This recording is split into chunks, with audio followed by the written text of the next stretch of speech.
Oh, now it looks like he's a glutton. Yep. He's got two cups. Yep. Two-fisted. Double fist him. You guys ready? Can be a verb. Probably. Hey guys, welcome to Nerdarchy for Nerds by Nerds. I'm Ted, hanging out with some colleagues and a special guest. Hello, I'm Carrie. Still. And I'm still Ryan. Dave. Still Dave? Maybe. Yeah. So we have a request from ZMax, who wants to know what do you do when you have a campaign that the players are beginning to move the story or the world in a different direction than what was originally planned? So what do we think? How do you change directions? Well, I can definitely see where there's GMs that'll have a problem with this, especially if you're that GM that plans out from level 1 to level 20. You've got this huge campaign arc, and it has to see its way to the end. Don't make plans. Your PCs will fuck you over every single time. Pretty much. End the video. Yeah. So basically, my standpoint is whenever you have a story arc, you need to work in small pieces, and you need to absolutely be willing to make changes to your plan. You need to be willing to make changes based on what the players do, so that, number one, your world and your story are interactive with exactly what the players are doing. No player wants a railroaded story.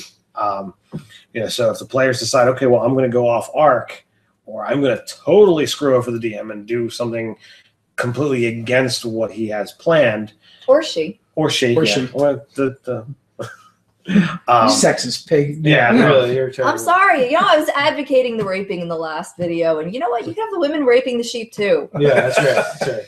Those poor sheep. Who advocates for the sheep? Nobody advocates for the sheep. Nobody is a sheepist. So when your player, be it a he or a she, is going against what you're doing, you really just have to work with them and let it go, and let the story run its course. If the players change your world in a way that you don't like, fix it between now and the next campaign that you run, not next session. Let the story arc go, and then either retcon that, okay, well, in your timeline that happened on a different plane or whatever else, and all is fine, or totally own it, make it your own, and say, look, you guys were in this campaign, this is what you did, this is the effect that previous session or previous campaign had on this entire world.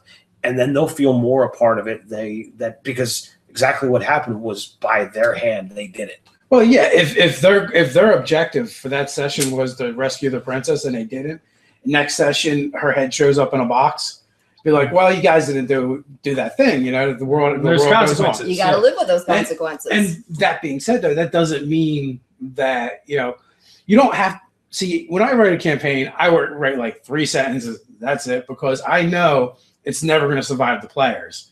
And frankly, sometimes things just come up and it's just cooler. Mm-hmm. I in one session I planned this hag encounter, and it was in the middle of nowhere, and they were supposed to totally be adversaries, but the role playing that was going on was so much cooler.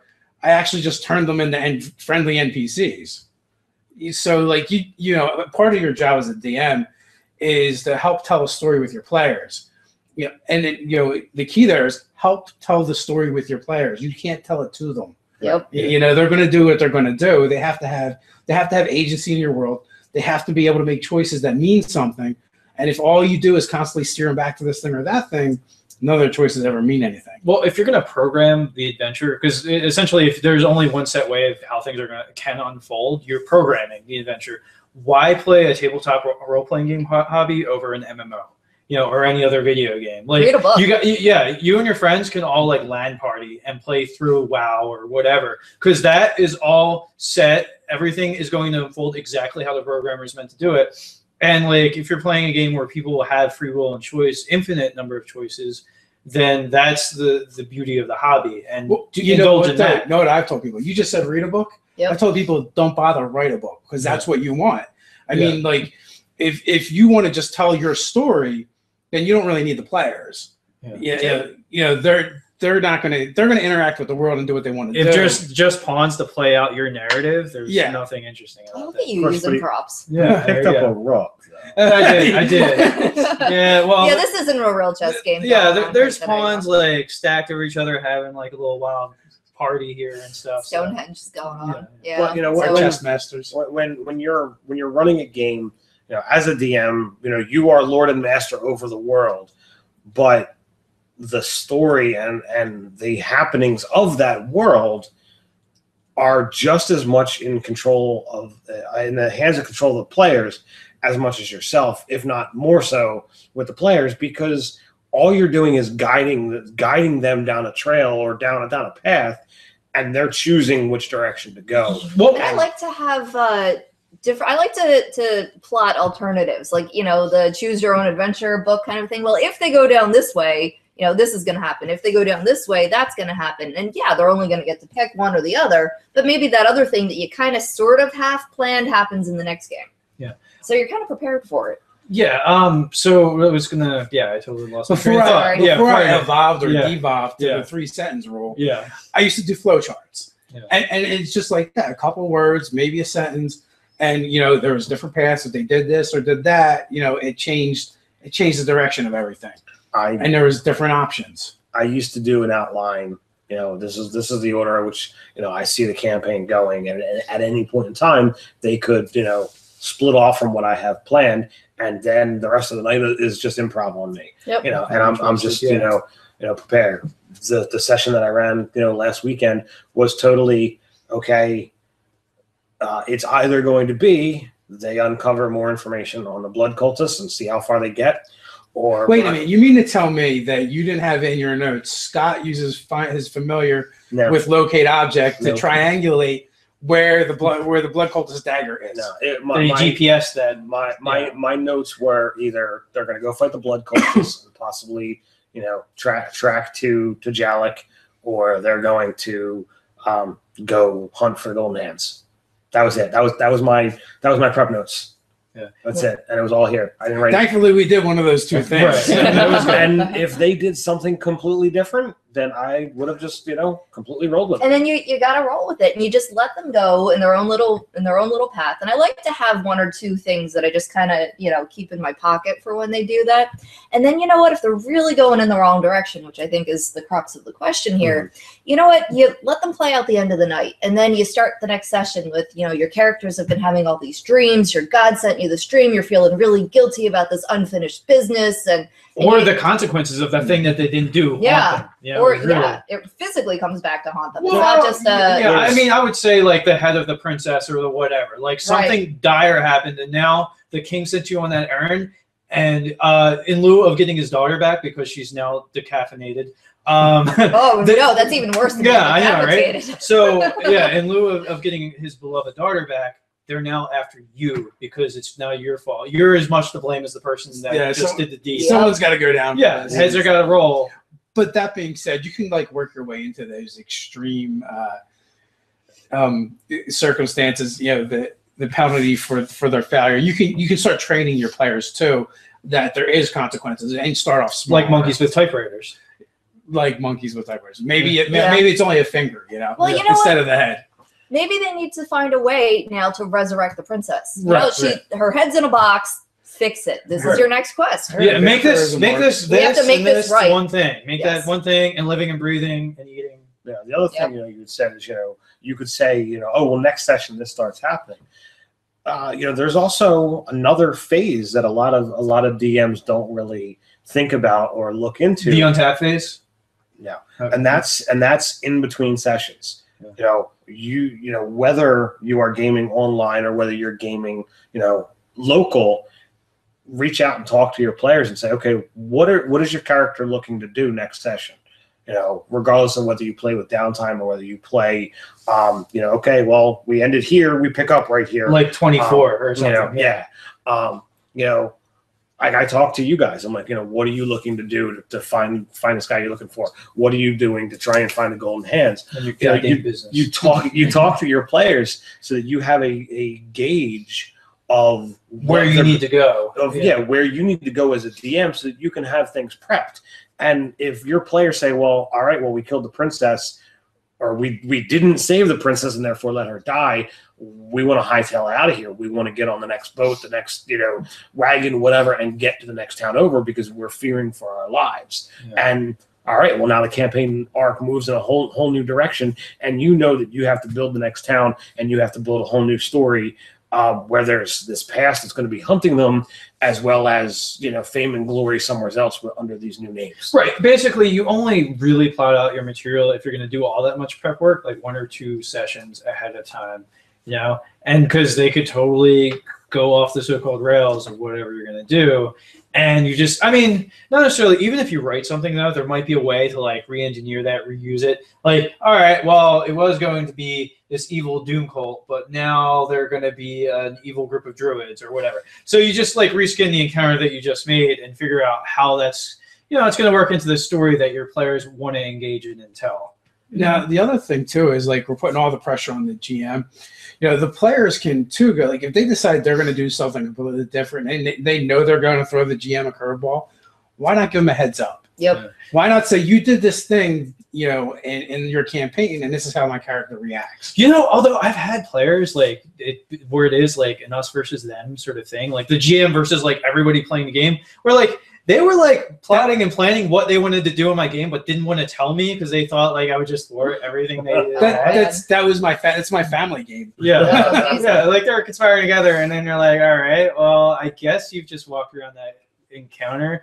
Congratulations, you beat the NPC without a single die roll, and I guess we're done playing the game. 20-minute session, done. Right. They won't do that again, though. Yeah, right. One of the best game masters I worked with gave us a homework assignment in between every game, was to send them an email and tell them if your character was happy with how the session played out and what your character's goals are for the next session. If they were not happy, could they file a grievance? Yeah. Well, you could just not play again. But no. It's more like, you know what, my character really wanted to accomplish this thing, but, you know, we were pulled in that direction, so I didn't get a chance to do that. And that'll let you know that, you know what, at some point, maybe I should let so-and-so eventually accomplish this goal. Maybe not the next session, but, you know, somewhere down the road, let's let it happen. Great advice. I've seen other GMs do that where they're like, you know, what is your, you know, what's your bucket list moment that you want to see happen?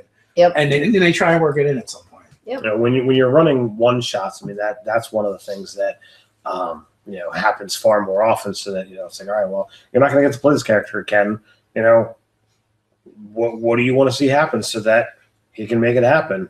You know, when you're doing a you know, a larger campaign arc, you know, then it's like, all right, well, I don't need to cram it in, you know, to the night session, but I can definitely see. Yeah, you can plan it out. But if your GM doesn't know, he can't put it in there. Right. Like in your game, you know, my guy got my dwarf got a hold of a cursed evil dagger. He murdered a couple people with it. I won one, right? I think. Yeah, well, one. Or a couple. One was just straight up murder. Yeah. The other ones were kind of like It's self-defense. Self-defense. They had it coming. They fell upon my dagger. I'm just saying. 10 times. 10 times. They had clubs and stuff. Yeah. It was it was all good. Yeah. So, but then and the next day I woke up. I was covered in blood. I didn't have the dagger anymore. I was fully aware of what had happened. Thursday my character's night. lawful good.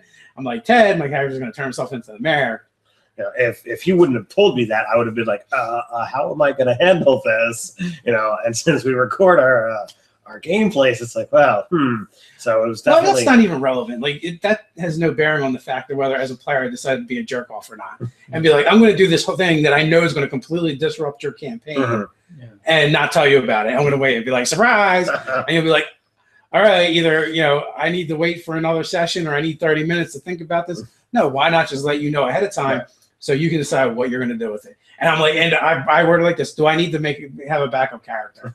Right. Yeah, you know? Right. Like it could have been like an NPC of the town, like a town guardsman or whatever that was like also on the case or something like that. Like there's other ways to field it. Yeah. See, when your players totally go off the trail, you can always throw a meteor at them. It's true. That does work. That's when Just you needed that or backup a character. Oh, what? Or a choker. Or a choker. Yeah. Uh-oh. The choker was already there, in all fairness. Sounds like one of those backup plans that you just keep in there for when you need to pull it out. Well, it falls back to never split the party. Yeah.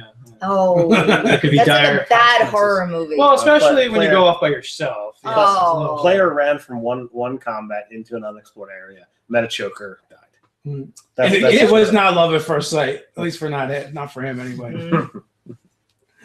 So what are we talking about? Oh, when things change directions. So did we cover it? Did we get it back on I course? think so. I think the biggest problem with this is when you, as a GM, Right, plan- too damn much. plot too much Yeah. and do too much work, and you have this grand design, and it doesn't come to fruition, or or during play things just happen to change.